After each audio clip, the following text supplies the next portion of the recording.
Bonsoir. Ce soir, dans cette émission de Tijini Talk, je reçois deux candidats néerlandophones qui se présentent à Bruxelles pour les prochaines élections communales du 14 octobre prochain. Alors avec moi, c'est Hassan Rahali, candidat à la commune de Molenbeek-Saint-Jean, et M. Fouad Ahidar, candidat à la commune de Jet. M. Fouad Ahidar, salam alaikum. On va commencer par vous. Donc vous êtes candidat, conseil communal sortant de la commune de Jet, et vous représentez pour la deuxième fois. Pourquoi ? Pour la deuxième fois, puisque j'ai eu l'occasion de faire un travail, je pense, assez remarquable, même si j'étais dans l'opposition, et que je pense que tout but pour tout politicien, c'est d'à un moment donné de prendre le taureau par les cornes et de prendre l'initiative et de pouvoir avoir un pouvoir décisionnel. Et donc je suis candidat pour devenir échevin dans cette commune pour pouvoir réaliser des choses beaucoup plus importantes. Parce que vous savez que dans l'opposition, on est là, on critique, on essaie de faire avancer, déposer des projets, mais malheureusement nous n'avons pas la possibilité de les réaliser, à moins que le bourgmestre ait de bonne volonté. Et j'ai pu réaliser pas mal de choses sur la commune, donc je remercie quand même notre bourgmestre qui a été quand même assez constructif à chaque fois que je faisais des propositions. Mais je crois qu'à un moment donné, on veut essayer de mettre nous-mêmes la main à la pâte et nous-mêmes prendre des décisions ensemble avec le futur collège. Et donc moi je suis candidat pour devenir échevin dans cette commune et plus quelqu'un qui est sur le côté en train de critiquer pour critiquer, mais quelqu'un qui veut justement... Alors vous êtes dans une liste PS-SPA. Pourquoi ce choix de se présenter sur une liste socialiste francophone alors que vous êtes néerlandophone? Tout à fait. D'abord, la liste elle est bilingue, ce n'est pas une liste spécialement francophone et néerlandophone. Nous avons décidé de prendre effectivement la liste numéro 11 car c'était beaucoup plus facile. C'est la liste pour tous les listes socialistes qui se trouvent sur le territoire bruxellois. Donc la liste numéro 11. Et donc le PS-SPA, là où ils se mettaient ensemble, ont pu bénéficier de ce numéro. Et donc voilà, donc aujourd'hui les partis politiques sœurs en tout cas se mettent ensemble, notamment les socialistes, que ce soit les écologistes ou que ce soit le parti libéral. Donc les partis qui se rassemblent le plus essayer de s'assembler pour pouvoir effectivement apporter une alternative. Et vous êtes 12e sur cette liste PSSPA. Je suis 12e sur cette liste. C'est une place qui est visible parce que la première, la 12e et ainsi de suite sont des places qui sont... moi, je suis le dernier de la première colonne. Il fallait faire un choix, donc je pouvais prendre la 8e ou la 12e. J'ai préféré prendre la 12e puisqu'il y a beaucoup de gens aussi qui ne savent malheureusement pas lire.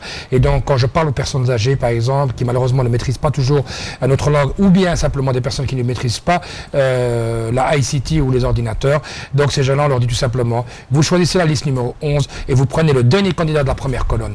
Et donc c'est assez facile. Et là, peut-être un petit mot par rapport au parti SPA pour nos téléspectateurs francophones. Le parti SPA est un parti socialiste parti, c'est ça? C'est le parti socialiste Partij Anders. Ce sont des progressistes qui, comme le parti socialiste francophone, sauf peut-être le fait que nous avons peut-être une tendance à dire effectivement que la sécurité et la propreté n'est pas un thème de droite, que c'est un thème de gauche. Effectivement, ça nous différencie parfois par rapport à certaines choses.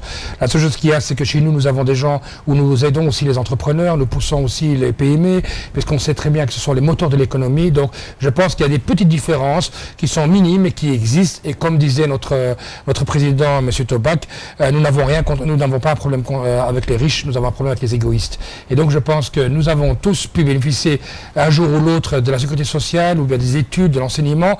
Et tout ça, ce sont des acquis qui ont été apportés par des partis de gauche. Et je pense qu'il est de notre devoir justement de pourvoir ou de continuer ces traditions. Alors Hassan Rahali, salam alaikum. Wa alaikum salam. Alors vous êtes aussi candidat néerlandophone SPA sur une liste PS à Molenbeek-Saint-Jean. Tout à fait, c'est Mohamed. Alors pourquoi vous vous présentez à ces élections communales? Question... Ben écoutez, M. Tijini, ce n'était pas une réflexion, c'est un échelonnement tout à fait logique avec Fouad Ahidar qui est avant tout un ami de cœur.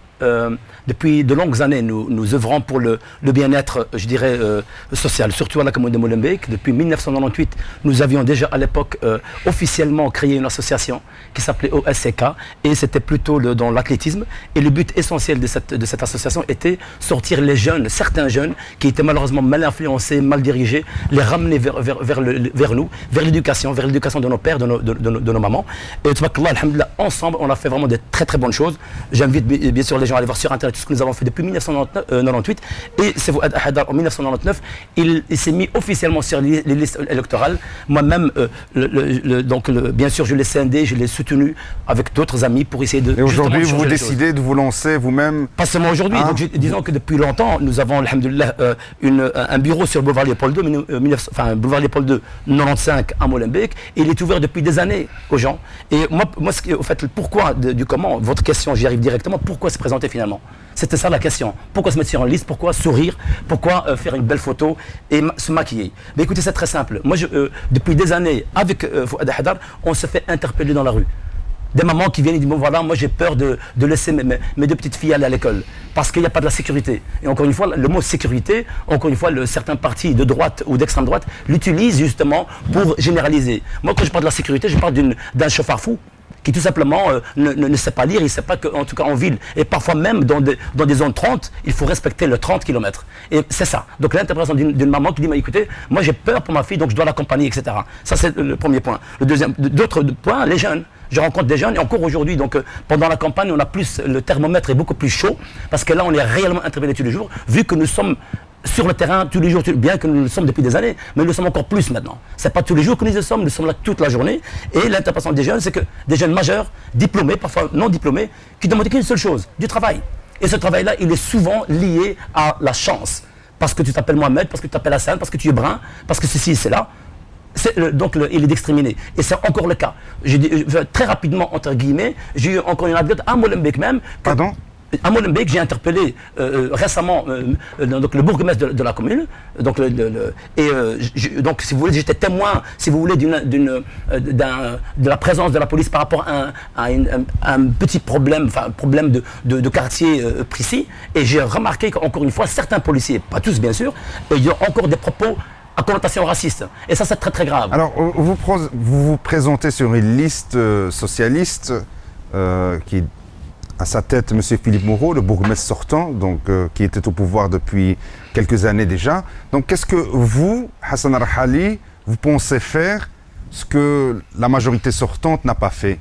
Mais écoutez, la majorité sortante, il y a aussi le MR avec, donc qu'on soit bien d'accord. Donc il n'y a pas que M. Philippe Moreau. Et le CDH, le pour être complet. Merci beaucoup, il y a aussi le CDH. Donc c'est une majorité et donc chacun a ses responsabilités. Moi je ne pourrais garantir que ma personne. Je sais ce que je vaux. Les gens peuvent venir chez nous quand ils veulent pour savoir. Alors qu'est-ce que vous pouvez garantir? Moi ce que je peux garantir, c'est, si vous voulez, un travail et mon dynamisme, je dirais mes compétences au service justement de la population, un travail solide avec M. Haidar depuis des années, c'est apporter une pierre à l'édifice. Moi je dirais tout simplement un son nouveau par rapport au problème justement de la société, au problème de la discrimination, au problème, je dirais, de l'enseignement. Vous savez, pour moi l'enseignement, il est de base. S'il n'y a pas un enseignement de qualité, on ne peut pas avoir justement demain des enfants qui vont tout simplement le représenter. L'enseignement viendra, s'il vous plaît. C'est Fouad Arhali, on va revenir vers vous, Monsieur Hassan Arhali. Excusez-moi, donc Monsieur Fouad Haidar, le fait de mettre des candidats bruxellois sur vos listes SPA avec d'autres partis, surtout le PS, est-ce que pour vous, c'est surtout parfois, je ne sais pas s'il y a que des candidats néerlandophones ou bien aussi il y a parfois une certaine ouverture vers des candidats francophones qui rejoignent votre liste SPA? Vous savez, nous, on ne se considère ni pour des francophones ni néerlandophones. Nous sommes des candidats bilingues, nous sommes des Bruxellois. Et un bon Bruxellois qui se respecte, effectivement, maîtrise les deux langues. Nous sommes des bons Belges qui sont parfaitement intégrés dans ce pays, parce que je déteste ce mot, mais souvent je le dis à certains de nos concitoyens, leur dire, nous sommes effectivement des Bruxellois. Les Bruxellois maîtrisent deux langues, nous pouvons parler le français ou le néerlandais, mais malheureusement, effectivement, en Belgique, il faut faire des choix, soit néerlandophones, soit francophones. Nous avons adhéré effectivement à des partis néerlandophones, puisqu'il faut aussi qu'on soit présent par là. Je pense que ça ne sert à rien de courir tous en masse dans les partis francophones, ils sont là. Mais du côté néerlandophone, nous avons besoin aussi d'une représentativité. Ces candidats sont présents et effectivement, nous demandons à ces candidats d'être présents, mais d'utiliser au moins un minimum de la langue. Je pense qu'effectivement, on ne va pas mettre non plus que des francophones sur une liste complètement néerlandophone. Selon votre expérience, M. Fouad Haidar, est-ce que les gens votent pour un candidat néerlandophone francophone ou bien pour un bon candidat? Moi, je pense que les gens votent pour un bon candidat. Je pense peu importe les gens votent pour Fouad Haidar. Ils ne votent pas pour le SPA ni pour le PS. Ils votent pour quelqu'un, effectivement, qui peut apporter le changement, qui lui apporte de l'espoir, quelqu'un sur qui il pourra compter. Et je pense ce qui est important pour moi, c'est de savoir est-ce que la personne qui est en face de moi, je peux lui apporter un plus. Est-ce que je suis une plus-value ou je suis une moins-value pour lui au niveau de la commune. Et je pense qu'effectivement, à la commune de Gette, notamment moi, je pense que beaucoup de gens pensent que je pourrais être une plus-value, puisque le fait que je serai là, je serai un petit peu leur porte-parole. Je serai quelqu'un, effectivement, qui entend les doléances, puisque je suis quelqu'un qui est accessible, quelqu'un, vous savez, il y a quelqu'un me demandait encore mon numéro de téléphone tout à l'heure. Je lui dis, vous savez, moi, ça fait 20 ans que j'ai gardé le même numéro. Je ne vois pas pourquoi je vais changer. Mon téléphone est accessible, je suis quelqu'un de joignable. Les gens, effectivement, on rentre en politique pour changer des choses.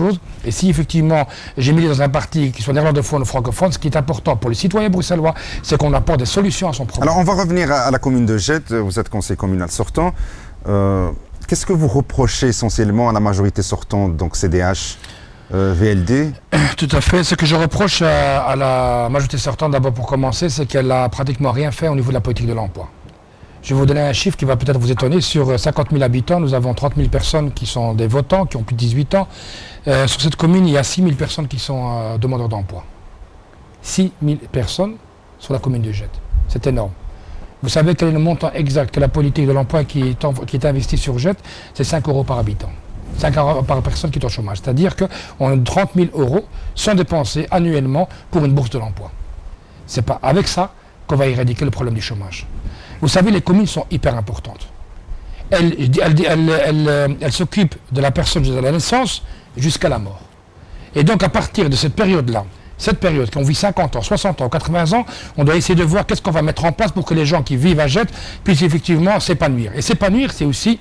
Alors prenons ce cas concret, que proposez-vous peut-être pour résorber ce problème du chômage des jeunes? D'abord, je pense que la maison de l'emploi doit pouvoir s'élaborer et se doter de formations complémentaires à court terme. C'est-à-dire qu'il y a beaucoup de jeunes qui veulent des formations, mais à court terme, de 3 mois, de 6 mois, de 9 mois, qui leur permettraient à court échelon, à courte période, de pouvoir travailler effectivement ou trouver un travail. On sait très bien qu'il y a beaucoup de métiers en pénurie et que ces gens-là, effectivement, ont besoin d'être accompagnés. Donc il y a un problème de formation. Les formations sont des formations courtes, parce qu'il y a beaucoup de jeunes, malheureusement, ne se déplacent pas. Et je pense que, malheureusement, on a vu que les jeunes ne se déplacent pas, alors apportons les formations vers ces jeunes.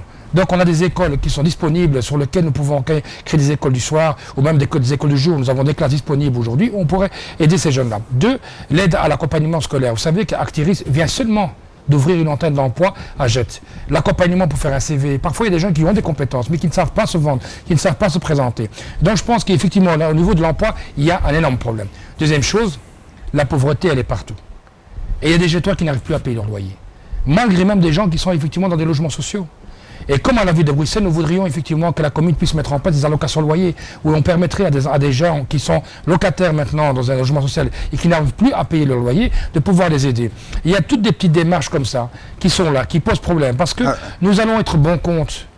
Le bourgmestre sortant et la majorité sortante a fait des choses positives.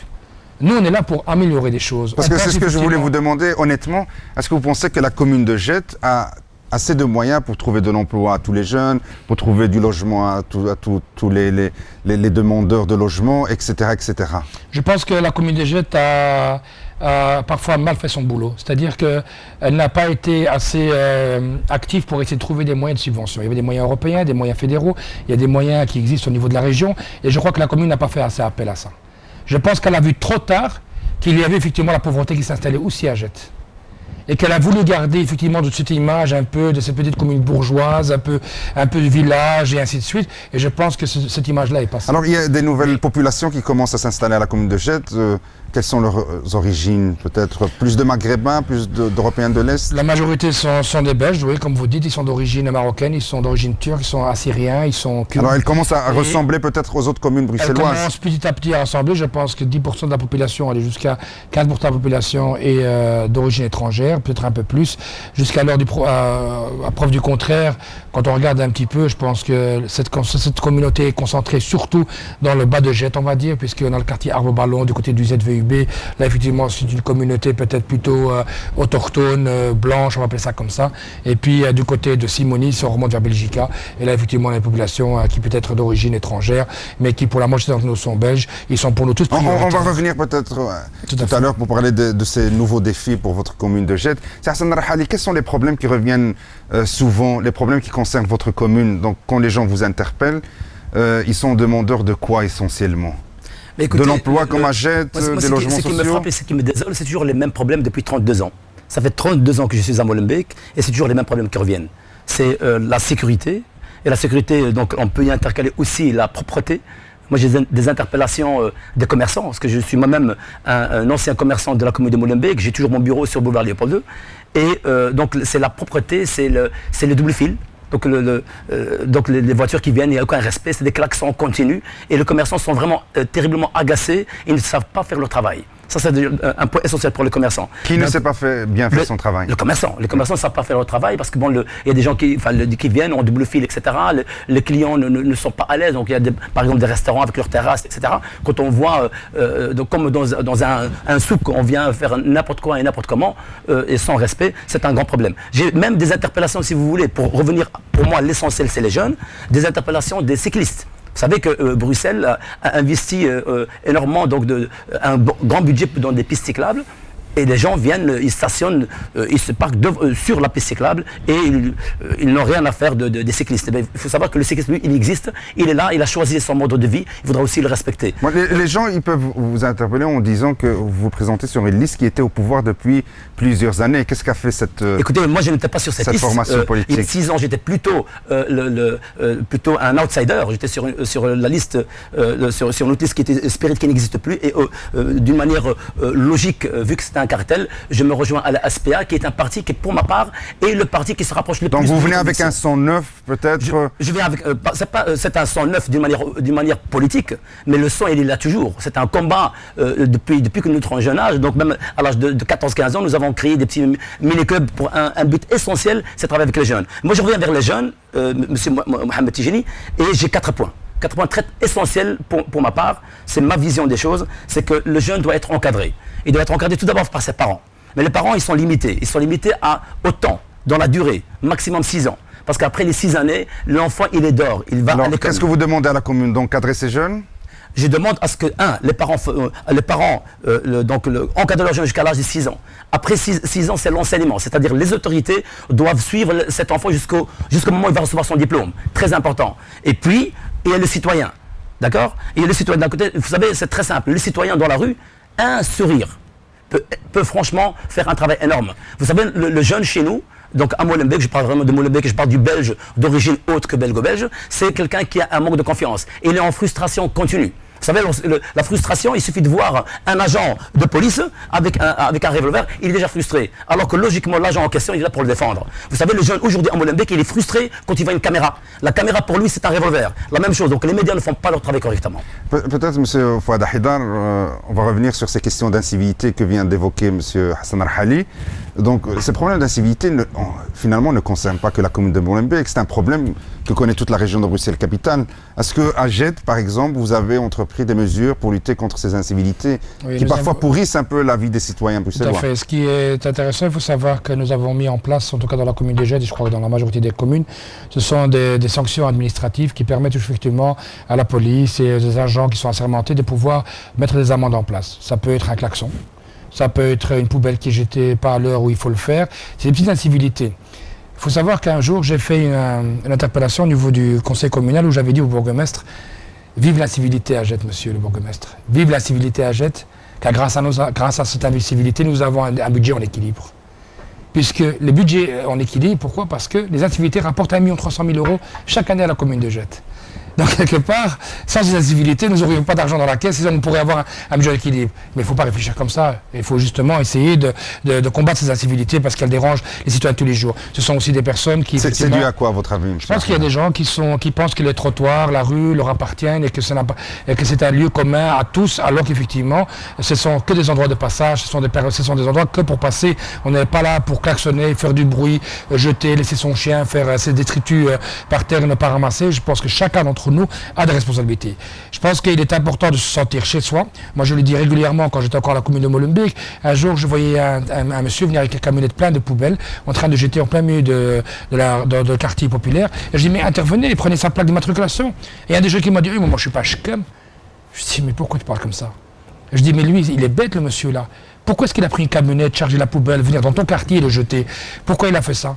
Il aurait dû jeter dans son quartier, mais non. Parce que dans son quartier, ça doit être propre. Et lui, ça doit être sale. Et donc, je pense qu'à ce niveau-là, il y a des choses qui doivent être faites. Moi, je voudrais revenir sur un point aussi qui est hyper important, M. Tijani, c'est que les jeunes s'ennuient aussi. Il faut qu'après 15h30, on puisse se mettre des activités.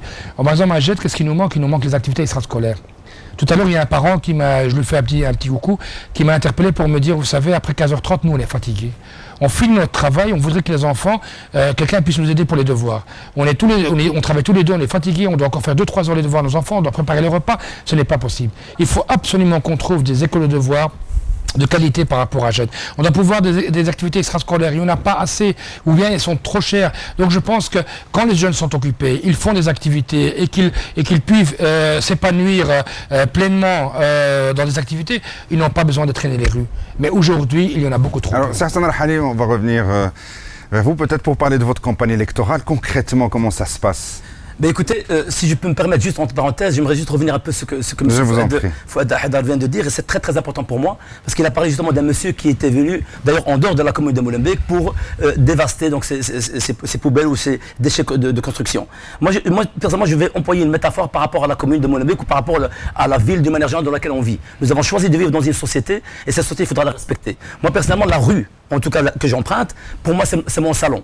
Et la question que je vais poser, je vais m'arrêter à cette question-là, je vais poser la question à ces gens qui jettent justement leurs poubelles dans les rues, est-ce qu'ils se permettraient de jeter les poubelles dans leur salon? Alors je reviens à votre question, si vous voulez me la répéter, parce que je l'ai oublié déjà. Non, comment se passe votre campagne électorale? Alors, vous êtes un candidat néramondophone dans une liste bilingue. Est-ce que vous adressez aux néerlandophones uniquement ou bien à tous les Molenbeekois de manière générale? À maintes reprises, vous êtes candidat néerlandophone. Donc je dis tout simplement, je parle français. Vous êtes à l'image de Bruxelles bilingue. Je suis à l'image de la Belgique, je parle les 3 langues du pays national, que ce soit le Deutsch, Néerlandais ou le français. Donc j'essaie de me rapprocher. Et donc concrètement, comment ça se passe? Concrètement, bon, écoutez, ça se passe bien. Parce que, personnellement, vous savez, moi je viens du monde des affaires. Et le monde des affaires, moi, je ne peux moi continuer à respirer que par les défis. Moi, c'est les défis qui m'intéressent. J'adore les défis, j'adore la concurrence. Du moment qu'elle est loyale. Personnellement, je suis quelqu'un je suis avec mes convictions, je suis un libéral de gauche. Je dirais plutôt ça comme ça. Et donc, je suis un libéral de gauche, mais au fait, c'est plutôt le socialisme de la SPA qui m'intéresse, dans le sens où, comme il a dit M. Fouad tout à l'heure, ne pas avoir peur de dire, écoutez, on a un problème de sécurité, il faudra le combattre. Il faudra le combattre de plusieurs manières. D'abord la prévention, etc. Et donc comment vous faites passer vos messages concrètement? Est-ce que vous allez à la rencontre des gens, vous allez les voir chez eux à la maison, vous allez dans les marchés Écoutez, je vais vous raconter une anecdote. Très simple, comme ça j'adore les métaphores. Dans les années 90, fin 90, nous étions en train de courir parce que nous n'avions pas de piste, et nous étions en train de courir avec nos jeunes dans le parc de la basilique de Simonis. On tournait là-bas, et à l'époque, avant que nous n'arrivions, il y avait, comme il faisait noir, les femmes n'osaient plus traverser. Un jour, une femme, donc certainement pas une bruxelloise, elle ne savait pas que c'était dangereux à l'époque, elle a traversé dans ce parc, et malheureusement, elle s'est fait piquer son sac. Malheureusement pour le voleur, il ne savait pas qu'il y avait un club d'athlétisme qui tournait là-bas. Et comme on tournait, on était déjà en vitesse, nous l'avons rattrapé. L'anecdote, c'est que ce jeune-là, il a adhéré au club, et aujourd'hui, il est marié avec ses enfants, et il est super bien encadré. Voilà. Nous, la campagne, moi, elle se passerait très bien. Je pense que mon gros défaut, c'est que les gens m'associent à l'image de Molenbeek, et parce qu'effectivement, j'étais très longtemps actif là-bas, et je suis toujours actif. Et donc, quand ils voient ma photo, les gens disent « Ah, monsieur de Molenbeek, Fouad de Molenbeek ». Et donc, les gens ne font pas le lien avec Jet, et donc je dois constamment le répéter, dire au Jet, j'habite maintenant à Jet depuis 8 ans, je suis aussi conseiller communal, et je dois le répéter constamment pour dire effectivement que je suis un candidat Jetois. Pour le reste, moi, la chance que j'ai, c'est qu'effectivement, je suis déjà député, que j'ai déjà mis quelques actions à mon actif qui me permettent effectivement de faciliter la communication. Il faut savoir aussi, il y a une grosse communauté aussi musulmane qui est présente. Je suis aussi musulman pratiquant, et donc je vais régulièrement à la mosquée. Et donc par ce biais-là, effectivement, j'ai atteint pas mal de monde. Par rapport au fait, est-ce que je parle en néerlandais ou en français? Moi, je parle selon mon interlocuteur est devant moi. S'il parle français, je parle français. Parle néerlandais, je parle néerlandais. S'il est rifin, je parle rifin. S'il parle arabe, je parlerai l'arabe. Et donc je pense à ce niveau-là, il n'y a aucun problème. Ce qui l'intéresse, en tout cas, je vous répète, le lecteur en général, c'est de se dire, vous allez être élu au conseil communal, et quand on est élu au conseil communal, on est élu pour tous les Jetois. Alors justement, je vais rebondir sur ça. Si dans cette émission, on essaie aussi de pousser les gens à aller voter, et la raison d'être de ce genre d'émission, c'est de faire comprendre à nos téléspectateurs les enjeux de ces élections communales. Et comme vous venez de le dire, c'est les élections qui concernent tout le monde. Alors peut-être je vais vous demander, si vous le permettez, si vous le voulez bien, de vous adresser peut-être en amazigh, et peut-être à nos téléspectateurs qui comprennent l'amazigh, parce qu'on l'a fait en arabe ou on l'a fait en français, peut-être leur demander de s'intéresser un peu plus à ces élections et d'aller voter. Pas nécessairement pour votre parti, mais de s'intéresser à la politique, demander les programmes de tous les programmes de tous les partis politiques. Est-ce que vous voulez peut-être regarder la caméra, court, je veux, celle de gauche? Tout à fait.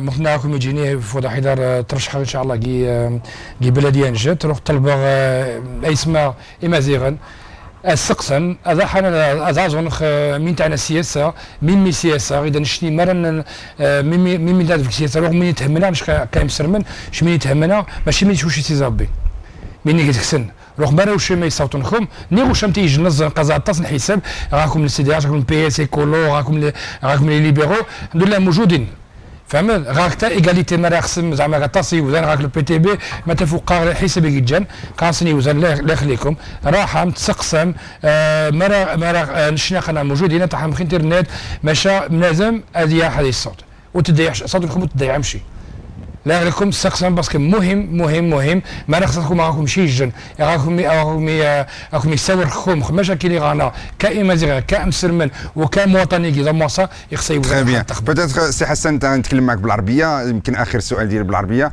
سي حسن الا باغي الناس يصوتوا عليك في مولنبيك شنو هو في واحد الجمله ولا جوج شنو هما الايجابيات لا غادي نكمل واحد سي فؤاد هضر بالريفيه على الجميع قال لهم باش يمشيو يصوتوا ما هضرش غير فهمت تبارك الله عليك الاخ من بركان وكيف فهم الريفيه تبارك الله عليك يلا سي حسن سيدي نشوف فيك ويلا شوف فيا ولا سي محمد نقول لك حقيقه انا ما نقولش الناس يصوتوا عليا انا نقول الناس يختاروا واحد الشخص اللي كيظنوا فيه خير واللي كيظنوا فيه عنده الكفاءات الكامله او الكفاءات المهمه باش يمكن يحقق لهم الحلم ديالهم والحلم ديالهم هو المصلحه العامه والمصلحه الاجتماعيه انا ما غاديش نترجم داك الشيء اللي قال السي فؤاد هذا انا ماشي ريفي ولكن السي فؤاد هذا داك الشيء اللي قالوا كامل راه مهم واللي قال باختصار بالعربيه على انه سيروا صوتوا ما تضيعوش الصوت ديالكم لان راه مهم اختاروا اي حزب المهم اختاروا واحد الشخص اللي كتظنوا فيه الخير شكرا سي حسن رحالي جو رابيل سي فؤاد حيدار se présente à Jette sur la liste PS-SPA, liste numéro 11, et il se présente à la 12e place. Et c'est Hassan Rahali se présente à Molenbeek, liste PS-SPA, liste numéro 11, à la 18e place. Wanaya, je vous donne un autre rendez-vous dans une autre émission Tijin Talk. D'ici là, à bientôt.